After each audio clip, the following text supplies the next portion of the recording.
नमस्कार साथियों।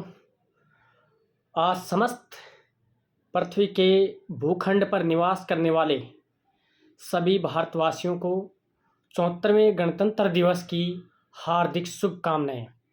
हमारा देश आज 74वें गणतंत्र दिवस को मना रहा है और हर भारतीय के लिए आज का दिन एक गर्व और गौरव का दिन है।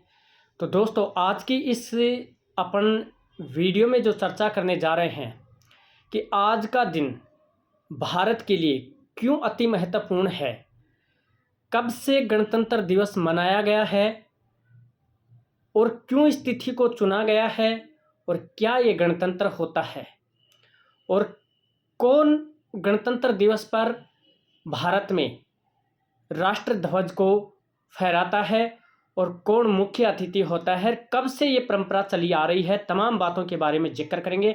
पहली बात तो हम चर्चा करेंगे कि गणतंत्र दिवस होता क्या है। गणतंत्र और एक लोकतंत्र, दो शब्द हमारे संविधान में, डेमोक्रेटिक और रिपब्लिक, तो इन दोनों के बारे में भी चर्चा करेंगे। और ध्यान से सुनिए, ज़्यादा से ज़्यादा इस वीडियो को आप शेयर भी करना, क्योंकि इसमें एग्जाम की दृष्टि से प्रतियोगी विद्यार्थियों के लिए तो महत्वपूर्ण तथ्य मैं आज बताने वाला ही हूँ। आप समझ भी रखते हैं भारतीय संविधान के बारे में, परंतु आज के इस सेशन में आपको बहुत सारे ऐसे तथ्य मिलेंगे जो कि आपकी प्रतियोगी परीक्षाओं के दृष्टिकोण से अति महत्वपूर्ण होंगे। तो वीडियो को लाइक भी करना, शेयर करना, और नया कोई भी विद्यार्थी हो हमारे इस चैनल पे तो हमारे चैनल को सब्सक्राइब जरूर कर देना। तो देखिए दोस्तों, गणतंत्र क्या होता है। एक तो होता है लोकतंत्र और एक होता है गणतंत्र, रिपब्लिक और डेमोक्रेटिक। डॉक्टर भीमराव अंबेडकर ने एक अनुच्छेद जोड़ा 395, और इस अनुच्छेद में क्या लिखा कि 1947 का भारत स्वतंत्रता अधिनियम और 1935 का भारत शासन अधिनियम को निरस्त किया जाता है और किया जाता है, और अब के बाद में भारत में भारतीय लोगों के द्वारा ही चुनी हुई सरकार यहाँ पर शासन करेगी। किसी दूसरे देश का यहाँ पर कोई भी प्रभुत्व नहीं रहेगा। अर्थात यहाँ का जो राष्ट्रपति है वो जनता के द्वारा प्रत्यक्ष या अप्रत्यक्ष रूप से चुना जाएगा। तो हम सबको पता है कि भारत का राष्ट्रपति जो प्रेसिडेंट है वो प्रत्यक्ष रूप से जनता के द्वारा न चुना जाकर और अप्रत्यक्ष रूप से चुना जाता है, यानी जनता द्वारा चुने हुए प्रतिनिधियों के माध्यम से राष्ट्रपति चुना जाता है। दूसरी बात कि क्यों इसको गणतंत्र अपनाया गया, भारत में गणतंत्र क्यों अपनाया गया। गण का मतलब क्या होता है, जनता होती है। तंत्र का मतलब क्या होता है, शासन होता है, कि जनता का शासन। लोकतंत्र में प्रधानमंत्री क्या होता है, प्रभावशाली होता है। गणतंत्र इसलिए अपनाया जाता है कि कहीं प्रधानमंत्री तानाशाह ना बन बैठे, तो उस पर, यानी ये गणतंत्र का मतलब होता है कि प्रधानमंत्री की शक्तियों पर कुछ प्रतिबंध लगाया जाता है, प्रधानमंत्री की शक्तियों को सीमित किया जाता है कि वह कहीं तानाशाह नहीं बन बैठे। दूसरा कि भारत की जनता को भारत के प्रधानमंत्री से, भारत की संघीय मंत्रिपरिषद से, मुख्यमंत्री से, विधायक से, सांसदों से सवाल करने का अधिकार दिया गया है।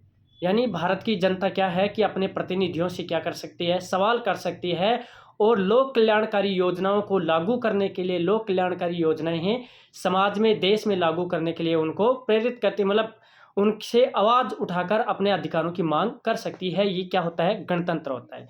दोस्तों, 26 जनवरी को गणतंत्र दिवस क्यों अपनाया गया, क्यों इसी दिन मनाया जाता है, ये बात अपन देखते हैं कि 31 दिसंबर 1929 को लाहौर में रावी नदी के तट पर पंडित जवाहरलाल नेहरू ने अर्धरात्रि में भारत का तिरंगा ध्वज अपना फहराकर, और निश्चित किया गया कि आने वाली 26 जनवरी को संपूर्ण भारत में क्या मनाया जाएगा, स्वतंत्रता दिवस मनाया जाएगा। कब घोषित किया गया, 31 दिसंबर 1929 को।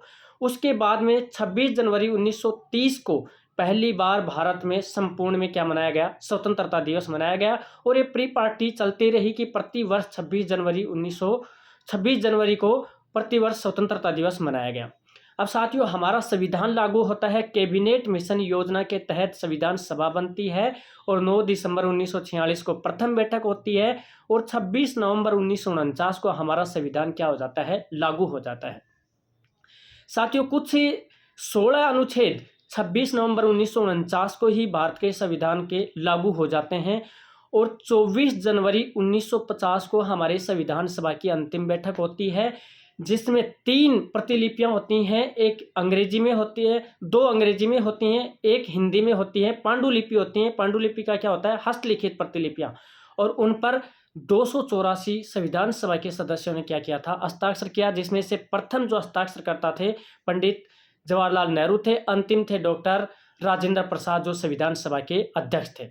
भारत के संविधान में आज 22 भाग हैं, 448 लेख हैं और वर्तमान में 12 अनुसूचियां हैं, जो मूल संविधान में 8 अनुसूचियां थी। 5 परिशिष्ट हैं, ये ध्यान रखना। ये प्रश्न पूछा नहीं गया है कि संविधान में कितने परिशिष्ट हैं। 5 परिशिष्ट हैं और 251 पेज हमारे संविधान सभा की जो मूल प्रतिलिपि हस्तलिखित है उसमें कितने पेज हैं? 251 पेज हैं।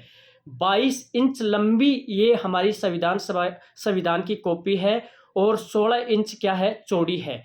वर्तमान में संसद भवन का एक कक्ष है, उसमें एक शीशे का बार बना हुआ है, शीशे का बॉक्स है, उसमें हीलियम गैस उसमें डाली गई है और उसमें ये कॉपियां सुरक्षित हैं। अब भारत के संविधान में, भारत का संविधान क्या है? एक जीवंत संविधान है। मतलब भारत के संविधान में समय और परिस्थितियों के अनुकूल इसमें संशोधन किए जा सकते हैं। तो आज तक वर्तमान में 105 संविधान संशोधन हो चुके हैं। और जो एग्जाम की दृष्टि से मैं बताऊं, एक बार प्रश्न पूछा भी गया है कि कौन सा प्रथम जो संविधान संशोधन हुआ था वो 1951 में हुआ था। और भारत में प्रथम जो चुनाव होते हैं वो 1952 में होते हैं। तो लोकसभा का गठन भी 1952 में होता है, राज्यसभा का गठन भी 1952 में होता है। तो प्रथम संविधान संशोधन तो 1951 में हो गया था। इसका मतलब जो संविधान सभा थी वो ही क्या काम कर रही थी? भारतीय संसद का काम कर रही थी, मतलब लोकसभा का काम कर रही थी। तो एक सदन ने ही, मतलब लोकसभा ने ही जो संविधान सभा संसद के रूप में, लोकसभा के रूप में अपनाई गई थी, उसी ने प्रथम संविधान संशोधन 1951 का किया था, जिसमें भूमि सुधार वगैरह, प्रथम जो 9वीं अनुसूची जोड़ी गई थी, इस प्रकार के बार बार। फिर 42वां संविधान संशोधन होता है, एक लघु संविधान संशोधन, जो आज तक का विवादित संशोधन भी माना जाता है और सबसे बड़ा संविधान संशोधन भी है। उसके बाद में हमें 61वें संविधान संशोधन के द्वारा हमारा जो वोटिंग का अधिकार है उसको आयु को 21 वर्ष से 18 वर्ष की गई। अभी तक 105 संविधान संशोधन हो चुके हैं दोस्तों। अब हमारा देश है, हमारे देश में 26 जनवरी को राजपथ पर भारत का राष्ट्रपति क्या करता है? हमारे झंडे को, राष्ट्रीय ध्वज का ध्वजारोहण करता है। 1955 से राजपथ पर क्या किया जाने लगा? राष्ट्रपति के द्वारा ध्वजारोहण किया जाने लगा। अब 1955 में पहली बार विदेशी राष्ट्रपति, इंडोनेशिया के राष्ट्रपति थे सुकर्णो, जिनको मुख्य अतिथि बनाया गया है। और साथियों, मैं एक आपको जानकारी दे रहा हूं कि आज 74वां संविधान यह हमारा गणतंत्र दिवस मना रहे हैं, तो इसकी अध्यक्षता कर रहे हैं मिस्र के राष्ट्रपति और उनका नाम है अब्देल फतेह अल सीसी। अब्देल फतेह अल सीसी, ये याद रखना है, एग्जाम में पूछा जा सकता है। तो इस प्रकार के क्वेश्चंस आपको ये चीज़ याद रखनी है। तो राष्ट्रपति ध्वजारोहण करता है और वर्तमान में राजपथ का नाम बदलकर कल्याण मार्ग कर दिया गया है। ये भी आपको याद रखना है। 2022 में राजपथ का नाम बदलकर क्या कर दिया गया है? कल्याण पथ कर दिया गया है। क्योंकि राजपथ एक शब्द सामंती शब्द को मतलब प्रभाव डालता था, सामंती शब्द हमें दिखाई देता था, इसको बदलकर क्या कर दिया गया है? कल्याण पथ, इसका कल्याण पथ कर दिया गया है। तो इस प्रकार से गणतंत्र, हमारे देश का 74वां गणतंत्र दिवस मनाया जा रहा है। जब संविधान लागू हुआ था 26 जनवरी 1950 को, जैसे 26 जनवरी 1930 से प्रतिवर्ष स्वतंत्रता दिवस मनाया जाने लगा था, उसी तिथि को यादगार बनाने के लिए प्रतिवर्ष 26 जनवरी को गणतंत्र दिवस मनाया जाने लगा। और 26 जनवरी को ही भारत का संविधान लागू हुआ था 1950 में। तो साथियों, इस वीडियो पर आप ज़्यादा से ज़्यादा कमेंट करना, लाइक करना, शेयर करना, कमेंट करना भी मत भूलना, लाइक वाला बटन भी दबाना मत भूलना और सब्सक्राइब ज़रूर करना और ज़्यादा से ज़्यादा अपने साथियों में इस वीडियो को शेयर करना। धन्यवाद। जय हिंद, जय भारत। पुनः आपको 74वें गणतंत्रता दिवस की ढेर सारी शुभकामनाएं।